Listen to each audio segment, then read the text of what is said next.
Talent, diversity, excellence, character, broken records, leadership. These are all reoccurring themes in this video series, but if the class of 2020 has one unifying characteristic, it would be their hard work. In this episode of Senior Spotlight, we travel to Roosevelt High School, where one senior's lifelong journey could soon make him a household name, but his commitment to character is what will leave a lasting mark at Roosevelt and far beyond. The last time we visited a senior on the Roosevelt boys golf team, we had a day like this to shoot video and record interviews. This year, we had the Metro Golf Tournament. It's October 1st, 42 degrees, thunderstorms. The tournament is delayed until the lightning passes. Then, play is delayed again until the heaviest of rain subsides. For Roosevelt senior Jack Lundin, the delay only means more practice time. Still, the conditions are not ideal.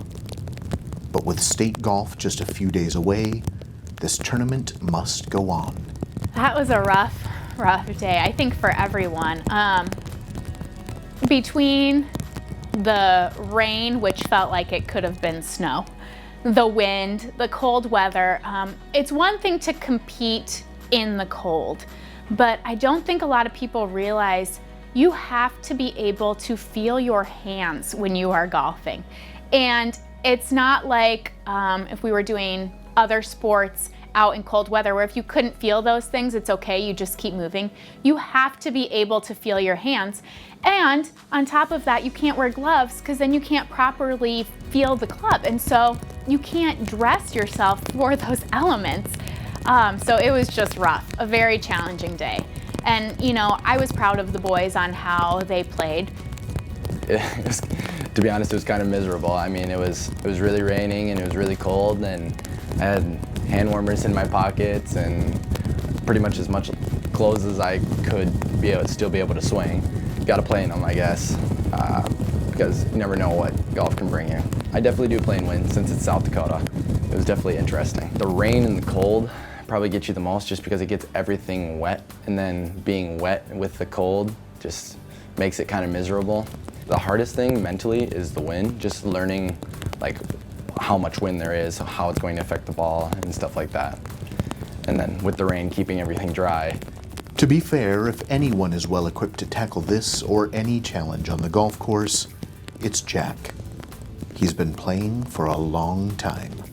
My grandpa got me started in golf when I was probably about 2 or 3 years old. And then he actually used to be my daycare, him and my grandma. So I used to play golf with him every day for hours when I was younger. And so he's just always been there for me for my golf career. And his grandpa is still there, in the rain, supporting him. I mean, he's 92 and his brain still works great. He still drives and everything. And he tells me that he doesn't have anything else better to do, so why not come watch golf? Richard is a really special person. And the entire golf team has dubbed him our team mascot. He's at every single event. He drives hours to come watch Jack play.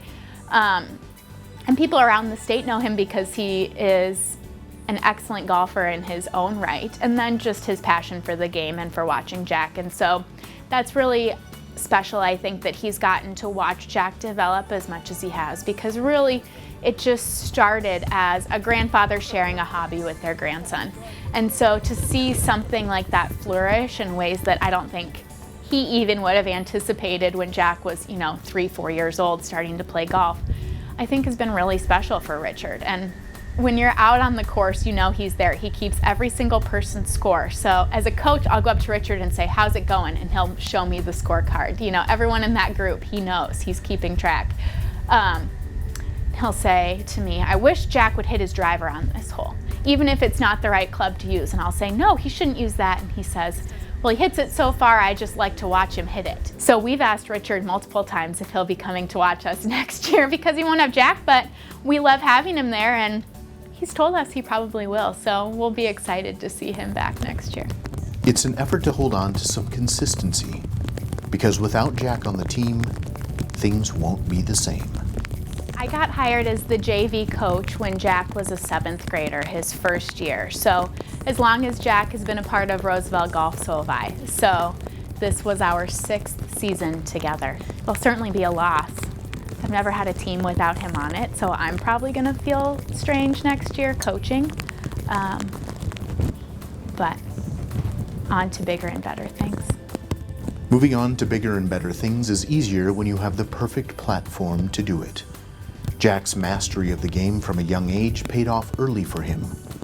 He won the state high school golf tournament as an 8th grader. His 8th grade year was an exciting one because I was still the assistant at that time. And that was before we had online scoring.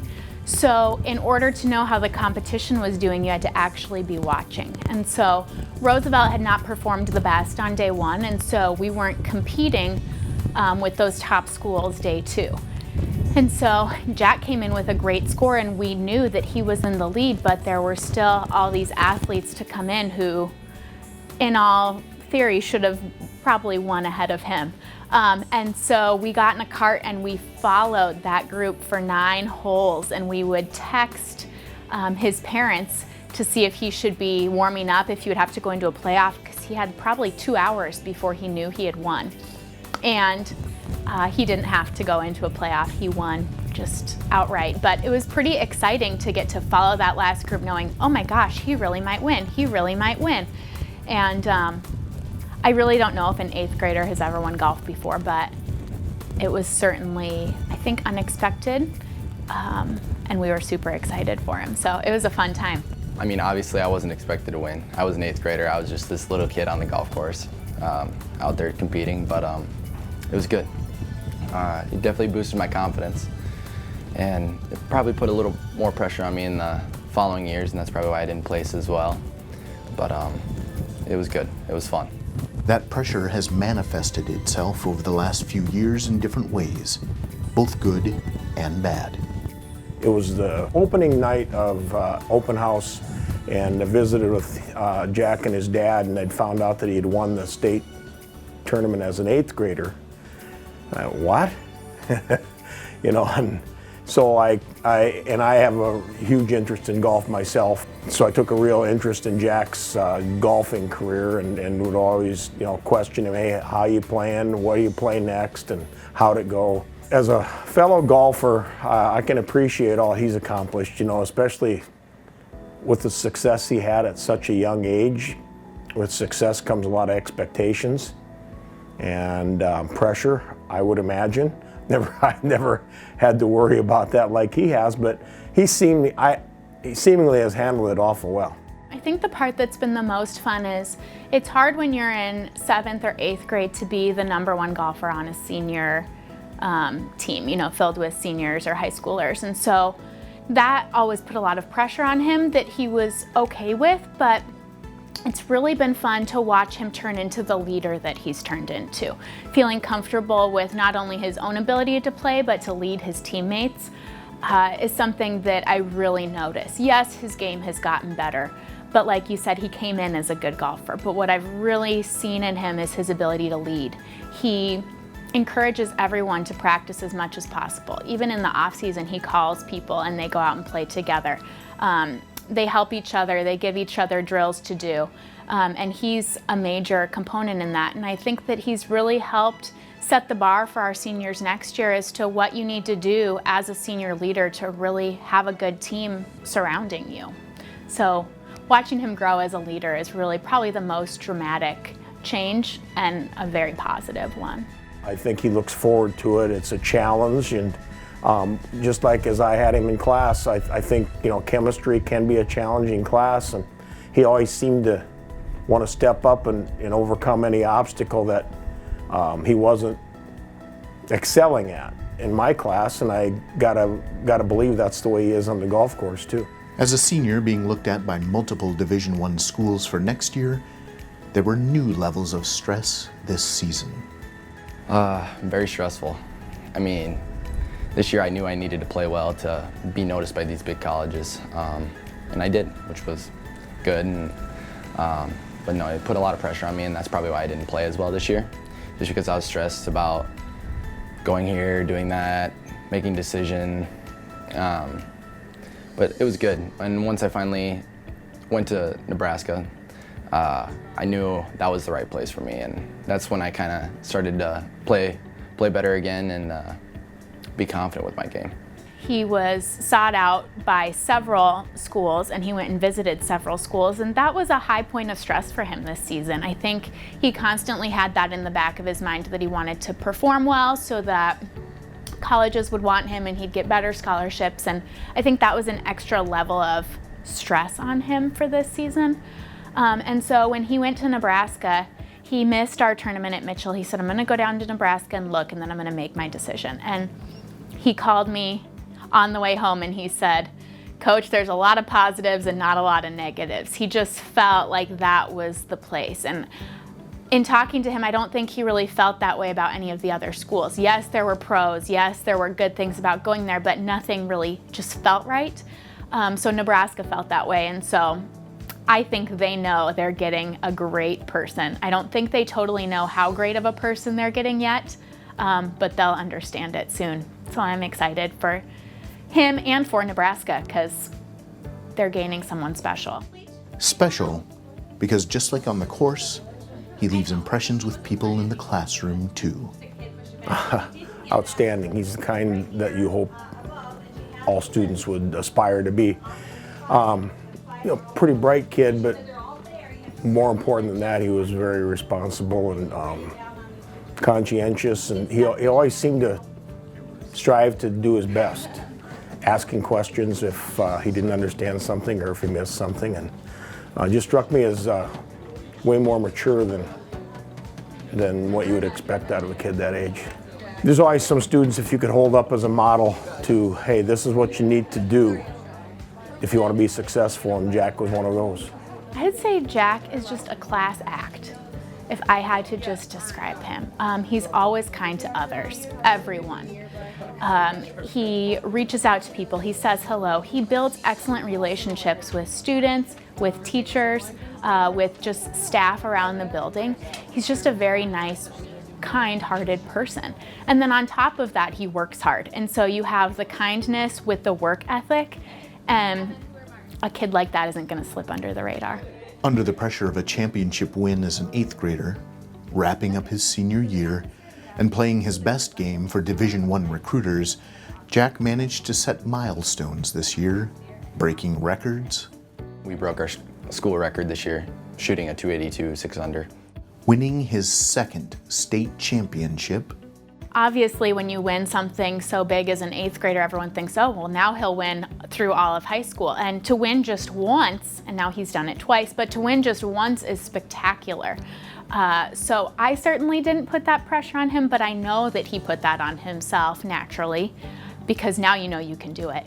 And I think that's what's driven him, is that has been his goal. He set state records as amateur and all sorts of other competitions he's won, but he really wanted to win state again. And so I think that's been his #1 goal for the last 4 years. So it's exciting that he could win this last year and see that goal through. And leading his team to the state title. I treated it like probably the biggest tournament I've ever had. A week before I was nervous and antsy to get out there and play and, in a sense, get it over with.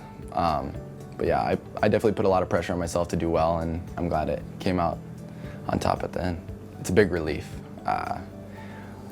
It's been 6 years for me on this team, and to finally get a win with my team, it's just a big relief, and we all cried at the end, but it all means that we care and that we tried hard for it. So he has never come off, in my opinion, as somebody that, hey, look what I've done. He could have.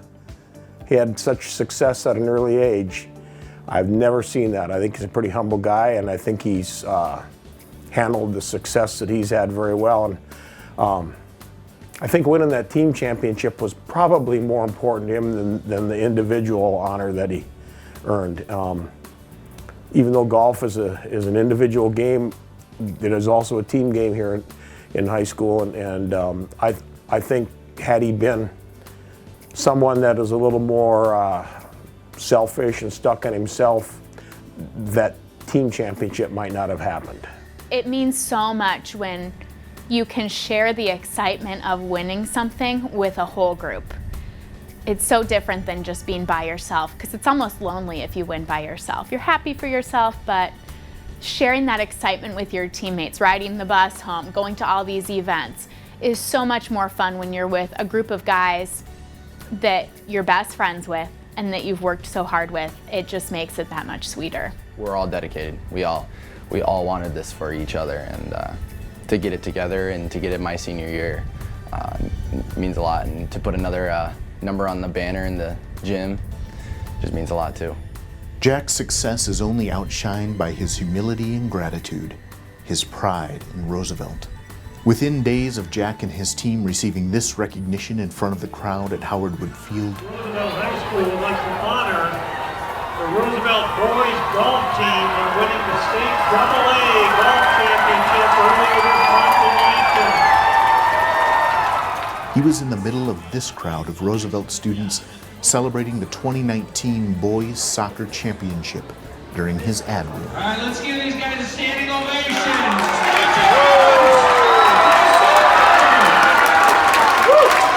I mean, a lot of my friends play on that team, and I love going to the sporting events. It's fun. It's a big group, and you're cheering for your school and cheering for a state championship. Because, I mean, who doesn't want to bring home another state championship for your school, no matter what the sport? Our senior year, we have a bunch of kids that are really athletic. We have a really athletic senior class, which I think is good because we're all leaders in our own sense, no matter the sport. And so I think we're good mentors to the younger kids, and I think these upcoming years are going to be good too because of what our senior class did to mentor these younger kids. Just always be there. I always like to stay there longer just in case if someone younger than me needs help or stuff like that, and just be a role model. Like, always tried to be the best I could. Always tried to be a good role model towards them, and always tried to help them. And hopefully they take that in and try to be that way as well when they're in my spot and playing on the varsity golf team and trying to mentor the younger kids. His teachers and coaches couldn't agree more. I think he probably leads by example. His work ethic, the attitude, and if he carries over from what I saw out of him with his chemistry work, the willingness to work at deficiencies in chemistry made him a good student. And I know as a golfer, there can be so many little things that you might be doing incorrectly that can make a difference. And I believe he probably is willing to work on those too, because I know he aspires to be as good as he can be. Jack has really helped to demonstrate how hard you have to work to be successful. Jack is naturally a great golfer, but he did not become great because of any talent that he has. He became great because he puts in so much work. And so I think for the younger classmen to see the amount of effort that has to go in to compete at that level is really great. Nothing comes easy for anyone. You have to work hard. And so just them seeing that, I think, is going to be a real positive for the Roosevelt Golf program moving forward. I think when your teammates see that the goal is just for everyone to be good, it's hard not to want to follow someone like that, you know, someone who just wants the best for everyone. It's really easy to follow that person. Jack would claim he's learned from the best. With the teachers, they're always there to work and help you to succeed and be the best that you can be, which is good, and they have helped me to become where I am today. Coach Turner is a great coach. She's a good role model, I think. She always wants the best for us and always is trying to be the best and always be there for us. Jack's success has clearly turned heads over the course of his time at Roosevelt, but it's who he is as a person that's captivated interest. There are certainly more trophies and records in his future, but that's not all. I think he's going to be a success just from knowing his personality and his work ethic in my class, whatever he decides to do. You know, I understand he's going to the University of Nebraska, and I think he's going to be successful there. I really do. I know there's a lot of good golfers out there, but I also know, as in any sport, what's above your shoulders makes a lot of difference. And I think he's got his head together, and I think he's going to be successful at Nebraska. And like I said, geez, you'd like to think, hey, I once taught a PGA professional. I don't know if that's in his future or not, but you'd like to think maybe it is if that's what he desires. I think he, you know, like I said, he's got a lot going on above the shoulders. So beyond Nebraska, I think the sky's the limit. I mean, Jack really does have unlimited potential, and the pressure that's on him comes from himself. So really, I think if he wanted to turn pro someday, that would be great. I think if he wanted to give lessons to high school students someday, that would be great. I will certainly be encouraging him to come back and play in our Roosevelt Golf Tournament every year until he can't come anymore. But yeah, I just think whatever goals he sets for himself, he makes. And so those goals might change throughout college, but whatever he decides he's going to do, I have no doubt he's going to do it. You know, as good of a golfer as he is, and I honestly believe that he's a better person than he is a golfer.